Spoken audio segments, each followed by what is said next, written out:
Today is May 19th. We brought our jasmine plant outdoors. First, we are going to remove some of the soil from the top and replenish it with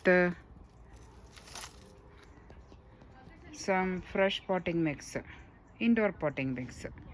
We can prune it now.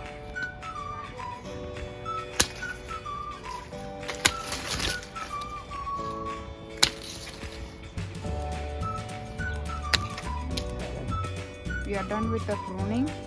We can add some fresh potting mix.